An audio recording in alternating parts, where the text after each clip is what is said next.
my experience and like how this whole new AI is gonna change the world pretty much. I have like four criterias. First is like speed to the first dollar, like how fast you're gonna get that money back. My second one is like how easy is it to learn. Then my third one is like how profitable is in the long term. And my fourth, if it's like really easy to sell, if people actually want to buy it, if it's worth actually something at the end. Why do I do this? Because I don't want to waste my time, and my resources either. So you got to be smart about it. I then did like different tiers to classify like what businesses I should focus on or business models we should focus on, and other ones that are just like kind of scammy or shady. Um, the S tier is like no brainer, high profits. It's businesses that are here to stay, commodities. A tier is like it's worth it, but you still need to learn about business skills or learn about the business or have some type of skill. B tier is like it's decent, but maybe it's not for you or not for everybody. Then C tier is like things that you can do, but you shouldn't. And then the last one is, like I said, something scammy or shady that you shouldn't be getting into. So that's how I did it. So first ranking criteria, and then you put them on a tier. So I started with the first tier. What comes up to mind with you guys about like first tier? I think about real estate, software. You know, Maybe there could be other businesses that would go in the S tier. I'll leave that up to you. I had a friend tell me about maybe that the S tier would be something like drop shipping services. I said, okay. I mean, it goes into real estate and it goes into software because he wanted to like maybe tailor people that want to do things in their house, unplug a toilet or fix their AC or something like this. So I said, hey, that's a good idea. It goes into software and it goes into real estate. So it's a good S tier, no brainer. Then I have the A tier is like coaching and courses. It could be simple like a webinar like we're doing right now, or like you putting up content of you teaching something, or coaching. Those are like meta skills too, and it's gonna help you not only on your business but other businesses too.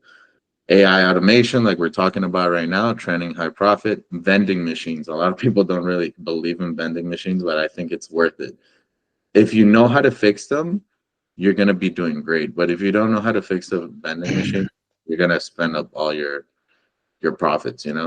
So just keep it like good maintenance, and that's also a good sellable business, and it's asset based. And then affiliated marketing too. So pretty good business to get into. Then I have the decent ones, which is pretty much social media marketing agencies that grab a business and then they do the whole marketing with them.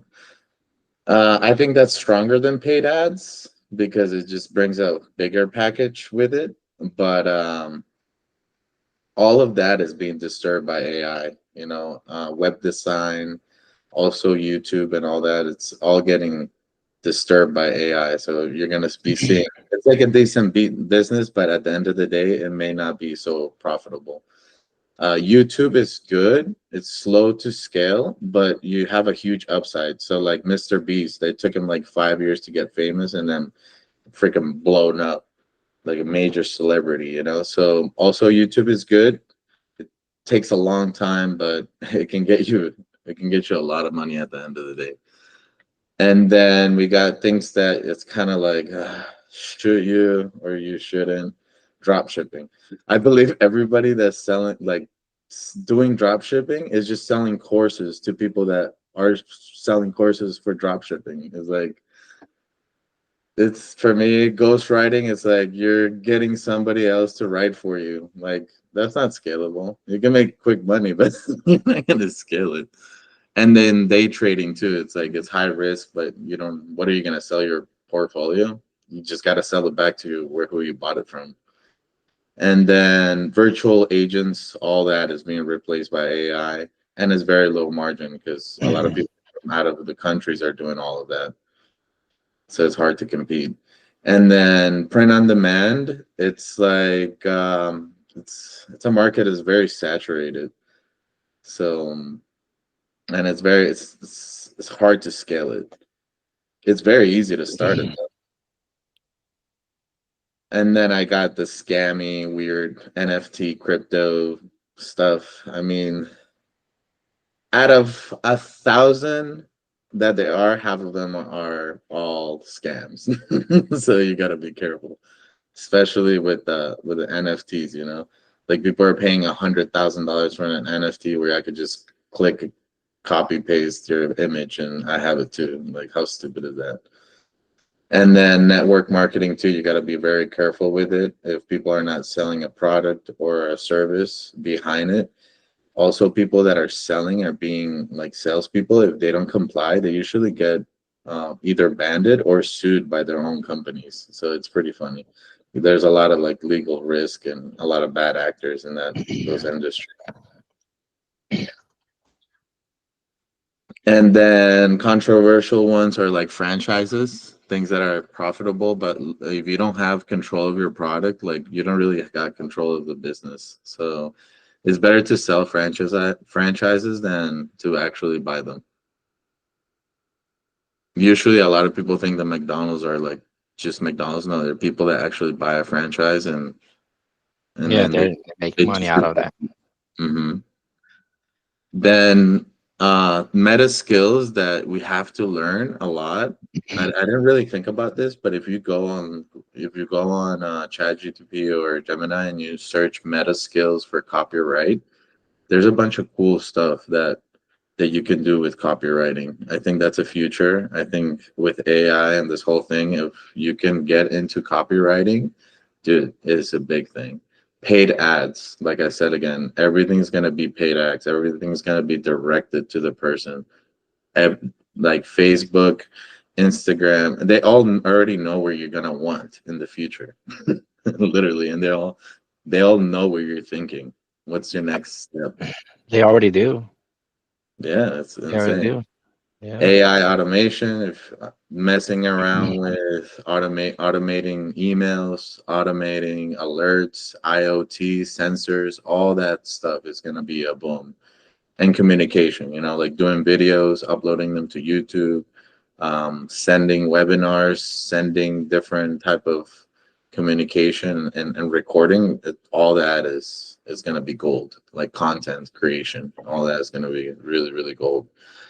And those are like meta skills that even if you start a business right now, you can still use them for other businesses. Even if your business fails, you're still going to be using those skills. The final thing that I was thinking is, don't build a job, build an asset. So you got to build assets. And for me, the winners are real estate and software. I mean, that's where I'm spending most of my time and and money and investments in because I think that's the future. It's focus everything to make it scalable and compounding all the skills that you get from it. Thinking of long-term value and not just quick wins, not just quickly selling something, but having that long-term cash flow is what I'm looking for. So what's next? Real estate is definitely like the biggest thing. That's I mean, I just bought one apartment in Brazil, but I want to buy more. But I actually want to invest here because over here the money, if the value is a little higher than what my Brazilian real would be. Correct. Correct. You know. Here I have it's So like I was thinking what's next, like what are people or what are kids gonna do next, And we pretty much have to come up with how to implement AI into companies to get them a competitive advantage. But there's nothing out there for companies that's intuitive for them to integrate these AI tools into their business. So that's like what we're coming, building different and customizing different AI models and learning databases and walking into these businesses and showing them their benefit, that like, how can this benefit them. So I think that's like the key to it. I feel like software is dead. Software is going to be so customizable to the company that You're gonna have to integrate everything with AI in order for you to be competitive. And I was reading a bunch of stuff. It was like if you actually integrate these tools into your business, it can give you up to like 40% uh, of your value of your company. So like let's say we value your company today and it's like $1 million, it could be valued at 1.4 if you're actually having all these tools incorporated in your business. So it's pretty cool. Like we were talking about with the nano banana, we were messing with it. It's pretty great. I was just messing with it, and you can come up with some like it really does a lot of automating for pictures. Like my surfing one yesterday, BH. Yeah, that was good. And very realistic, right? When it Oh, so realistic. catches the Yeah. prompt accurately, when you give it enough detail, it's really detailed. Yeah, yeah. I also feel like you have to study first the prompt and then mess around with it, and then you start like learning how to talk to it. And once you get the hang of it, man, you're creating things like super Definitely. fast. It Yeah. becomes Super your best. It becomes your best friend, I'm sure. becomes super fast. Like it's cool now because I feel like nowadays I have more time to do things like this, like a webinar. Before I would just be cramped up with so much work that I don't even know where to add more hours to the day, you know? So it really is cool. A storybook. I don't know if you guys mess with it. Storybook is pretty neat. You kind of give it a prompt, telling them who is your audience and what the story is about, and you give them like as much detail as you want, and it'll do like a storybook, 12-page storybook, and it's like it could be for kids, it could be for a baby, it could be for an adult, it could be for anything, and it'll do it for you, and it'll do it in a minute, and it's super cool too to As long as actually. you come up with the idea, it'll just help you create that idea. Yeah, yeah. Like I started purchasing Gemini and ChatGPT and using all this for my business. So give you an example. Let's say that there was an accident where a lady, I don't know, she wasn't wearing her gloves and she cut her hand. So I went into the storyteller and I was like, okay, my employees are getting cut because they're not using their protective gear. Give them like an explanation of why it's important to do it, and make it for people that are, um, you know, high school level. And I'll make it like that, and it's pretty cool. It actually gives me a bunch of like specialized content, that I don't have to hire a specialized person to do it. You know what I mean? I don't have to hire a graphic designer. They could just do it for me. So I thought Storybook was very, very, very cool. Smart Noter, I use it almost every time, and I think Smart Noter is really cool because it can listen to you in Spanish and in English, and it'll give you bullet points, key points, and things to do or based on your meeting. It goes up to like an hour and a half. After an hour and a half, it doesn't work. But it's a paid app. I paid like $70 for it a year. It's not bad, but it really helps a lot. If you think about it in the sense of time, right? $70, but how much time are you saving, right? These are productivity multipliers. You're talking about, writing that letter and, not only on the output side, let's say on the input side, let's say you want to get, some legal research done or something, you spend 5 hours reading through a book, write a prompt. Yeah. So It's it's worth it. It's worth it. to spend time on a good prompt, you will get some sick answers. Yep. And then Obsidian is a free app, but it's Obsidian is also pretty cool because you can do .md files, and then you can sync it up also with your Google Drive.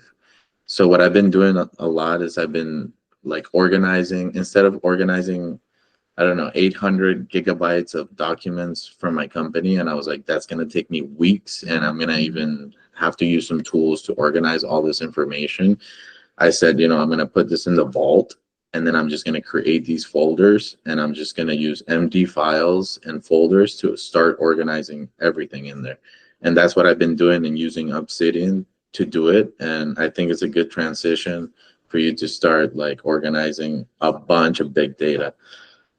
I also been using like emails, whatever emails I get, I've been putting them on a prompt kind of thing, and it organizes them depending on what it is on an Excel sheet, or it'll do a PowerPoint, or it'll do a Word. So at the end of the week, it'll grab like all of my quality control um, information, and it'll do like reoccurrences that are happening in my production plant, and it'll guide me to like what I should be focused on. So it's like sometimes I have 3 shifts of 8 hours, and every shift in those 3 plants, these late quality control ladies are writing down what's going on during those 8 hours. So for me to actually stay on top of a 24-hour plant, I have to use these tools in order for me to multiply my productivity. And it's given me more time to build more of these tools instead of me getting caught up on all this information. So it's pretty cool. But again, the real estate is the thing, bro. Like for me, is one of the big deals right there is the real estate. Again, I bought my apartment. I want to buy more. It's like an easy retirement plan, you know. So, Yeah. it's funny you touch on real estate because that was one of my primary focuses this past month. I actually sent Daniel a text. I'm like, bro, we gotta talk real estate. Like I had like my, fire on my backside. But um, the power of data crunching that we get, right? Like we were talking about the whole legal documents and things. So many things are facilitated for us and made faster. Um, LLC starting, right? Business processes, like you can establish all these within like minutes, web scraping, gathering data, insane amount of power, right? You say, hey, gather all properties in Southeast Florida that are over 120 days on Zillow and have had a price drop within the past 30 days. Boom. That's something that'll take me hours. You know what I'm saying? So you are just Yeah, insane. dude. And if you can add all these software developments and real estate, you're gonna kill it. Like, And Yeah. I'm sure there's already a lot of agents that do things like that if they have the mind for it, of course. I'm sure there's a lot of them that just to make their yeah, jobs, you'll be Yeah. surprised how many people don't know. don't know because sometimes it's because they're in that comfort zone. They're Exactly. like, oh, you know what? I'm okay the way I'm doing. I'm Oh, I okay. don't want to give this information to Yeah, AI, you know? they're afraid. and They're and afraid. and and there's the opportunity, right? Because let's say if you want to jump into that, for example, it's not like we are going to provide the service for you and help you buy a house, but no, we're going to make the data accessible to you. We're going to make your job easier, and we're going to make you work faster. And then you say, okay, Yeah, Yeah, subscription maybe fee, more efficient, and why yeah, not? yeah. yeah, pay your taxes, then boom, there's a revenue stream right there. So, Hey, um, Dan. For compliance, ISO is just quality control for processes, but there's 2 other compliance. One is for cybersecurity, and the other one is for like physical, how you're supposed to set up physically your hardware. okay, yeah, okay. So there's 2 different ones. I don't have them right now on top of my head, but I do have them on my blueprints. Oh, okay. Yeah. Yeah. I don't know too much about it. I was going to ask you if that exactly what you answered, if it covered the like physical setup and everything There's like that. also there's also another one for backups. So there's different norms, international norms for backups too. You know how you're supposed to do them, how often you're supposed to do them. Yeah. So like when you first start learning about norms, like this is the thing about a lot of people don't think about laws, and they think about laws as just when they're already sued. And you shouldn't. You should already have like a spreadsheet of a spreadsheet of your business and like all the laws that are under your business that you have to comply. So like iOS 901, if you're selling things to Europe or to other places, there's different rules that you have to comply. And you don't think about it, but all this is already standardized. All this is already systemized. All this is already, it's been out there, it's been proved. So you can use AI to start helping your business by just telling them, hey, can you look at the norm and can you tell me, can you do a checklist? Yeah, like it's well, you have to pay a company to come and audit you. And most of the times you don't comply and they have to come again, and you have to show them that you know the norm. Once you show the person that you know the norm and you're using it as a tool and it's actually helping you, that's when you pass. Yeah. So you kind of have to learn to do it and interpret it in a way that's going to help you too. Don't interpret it in a way that's going to hurt you, or else, I mean, it's not about filling up a paper and then no, go behind what's behind that. Why do you have to fill out that information? What are you going to do with that information, Right. Right. So Right. sometimes you look at the norm and you're like, oh man, why do I have to do that? And then at the end of the whole exercise, you're like, oh, that makes sense. Right. So I think that's pretty cool. Like, what I'm gonna do on the next webinar, I'll show you guys the different type of norms that there is. I think that would be a good idea. So we get, because that's kind of like a framework of like where you should start to do. And Thank you so much for inviting me, for allowing me to join in this conversation, man. It's been really great. Daddy it was duties. Yeah, hitting hard right now. About to get ready for bedtime. So all right. We'll schedule another one for next week, and we'll have another webinar. All right. awesome. Let me know. I'll be there. All right. See you guys later. All right, guys. All right, man. Later. Peace.